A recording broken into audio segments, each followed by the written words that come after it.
I am Inderjeet Kaur from high school मंडीगांव।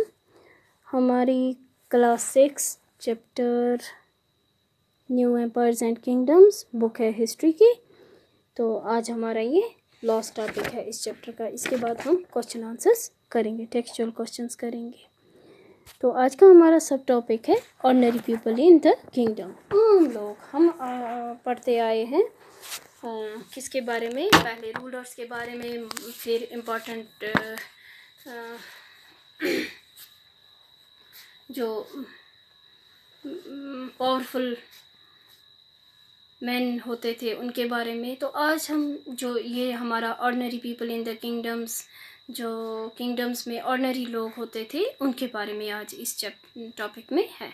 We can catch an occasional glimpse of the lives of ordinary people from place. तो जो हमें इनके glimpse जो छोटे छोटे पता चलते हैं इनकी लाइव्स के बारे में, ऑर्डिनरी पीपल के बारे में, ये कहाँ से पता चलता है? ये प्लेस से, जो ड्रामाज लिखे जाते थे उनके ज़रिए हमें पता चलता है। एंड अदर अकाउंट्स, और दूसरे कुछ सोर्सेज भी हैं। Let us look at some of these. तो चलो हम इनके बारे में देखें क्या है इनमें। Kalidas is known for his place depicting life in the Kings court. Kalidas एक राइटर हुए हैं जो प्लेस लिखते थे बादशाह की कोर्ट के। वो एक मंत्री थे, राइटर थे।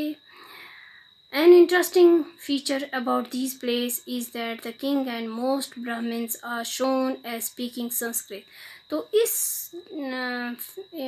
में बताया गया है, इस प्ले में जो कालिदास ने जो ये ड्रामा लिखा है, प्ले लिखा है, इसमें बताया गया है, एक इम्पॉर्टेंट फीचर ये बताया गया है कि जो किंग होता था, बादशाह होता था, और जो ब्राह्मण्स होते थे वो क्या बोलते थे? संस्कृत बोलते थे। While women and men other than the king and Brahmans use प्राकृत।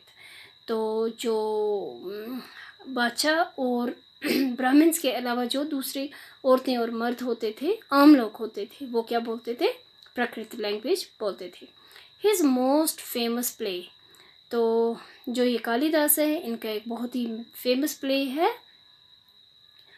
अभिजन्ना शकुंतला। ये एक स्टोरी है of the love between a king named Dushyanta and a young woman named Shakuntala. तो ये एक लव स्टोरी है किसके बारे में? दुष्यंता एक बादशाह हुआ है और एक औरत जिसका नाम शकुंतला है। We find an interesting description of the plight of a poor fisherman in this play. तो इस प्ले में एक गरीब फिशरमैन जो मछली पकड़ने वाला था उसके बारे में बताया गया है। एक छोटी सी स्टोरी है, फिशरमैन फाइंड सेरिंग। तो ये जो ड्रामा है शकुंतलम, ये बहुत ही फेमस अपने ज़माने का रहा है। इसमें एक छोटी सी स्टोरी है फिशरमैन की, जिसको मछली पकड़ते हुए एक मछली मिल जाती है तो उसके अंदर से वो रिंग मिलती है। A fisherman found a precious ring. एक मछली पकड़ने वाले को एक कीमती अंगूठी मिल जाती है। Which the king had given to Shakuntala. तो जो एक बादशाह ने, जो बादशाह का नाम क्या है? दुष्यंता ने किसको दी थी? शकुंतला को दी थी। But which had been accidentally swallowed by a fish। तो जो ये हाथ धोते धोते पानी में गिर जाती है और वो मछली निगल लेती है। तो when he went to the palace with it, तो जब ये फिशरमैन इस अंगूठी को लेकर पैलेस में जाता है तो जो gateman accused him a theft। तो जो गेटमैन होते हैं वो इसको बोलते हैं कि तुमने चोरी की है। and the chief police officer was rather rude. तो जो पुलिस ऑफिसर होता है वो भी रूड बिहेव करता है। However the king was happy. तो बादशाह जो होता है वो खुश हो जाता है। When he saw the ring and sent a reward for the fisherman. तो जब ये अंगूठी बादशाह देखता है तो वो खुश हो जाता है और इसको फिशरमैन जो मछली पकड़ने वाला था उसको इनाम मिलता है। Then the police officer and the gateman decided to take a share of the reward.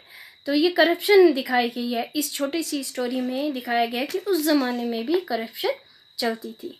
तो जो ये पुलिस ऑफिसर और जो गेटमैन डिसाइड करते हैं कि जो इसको रिवार्ड मिलेगा, जो इसको इनाम मिलेगा, उसमें से हम इससे अपना शेयर ले लेंगे।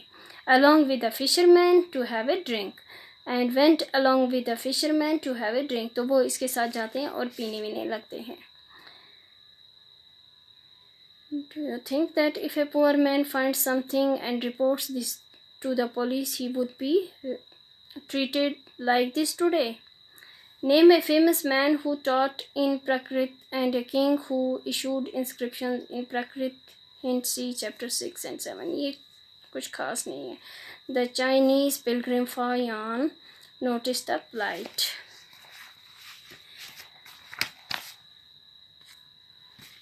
तो क्या था? Fisherman in this play. The Chinese pilgrim Fa Yan noticed the plight of those who were treated as untouchable. तो इसमें फा यान ने क्या नोटिस किया है कि जो अनटचेबल थे उनके साथ किस तरह से ट्रीट किया जाता था by the high and mighty. जो माइटी थे, ताकतवर थे, और जो हाई कास्ट के अपने आप को समझते थे. They we are expected to live on the outskirts of the city. जो ये अनटचेबल होते थे, अछूत होते थे, लो कास्ट के जिनको माना जाता था, इनको शहर से, सिटी से बाहर रहने की इजाज़त होती थी. ही राइट्स, वो लिखते हैं, फा यान लिखते हैं कि अगर किसी को if such a man enters A town और ए मार्केट प्लेस, तो अगर किसी को टाउन में एंटर होना होता था या मार्केट प्लेस में जाना होता था, he strikes a piece of wood, तो वो एक लकड़ी के टुकड़े से स्ट्राइक करता हुआ चलता था. In order to keep himself separate, तो इस वजह से वो अपने आप को सेपरेट करता था, अलग करता था बाकी लोगों से. पीपल हियरिंग दिस साउंड, तो लोग ही जब साउंड सुनते थे तो वो अपने आप को दूर दूर कर देते थे. इसके साथ टच नहीं होने देना या साया भी इतना होता था उस टाइम कि लोग इस अनटचेबल जो होते थे उनके साथ उनका साया भी अपने ऊपर नहीं पड़ने देते थे. तो know what it means and avoid touching him or brushing against him, तो इसके साथ टोटली टच नहीं करने देते थे. And Banabhatta provides us with a vivid picture of the king's army on the move. तो बानाभट्टा ने हमें कुछ बताया किंग की आर्मी के बारे में. द किंग्स आर्मी, ये छोटा सा एक है, ये द किंग्स आर्मी, ये हम कुछ खास नहीं है. The king travelled with an enormous amount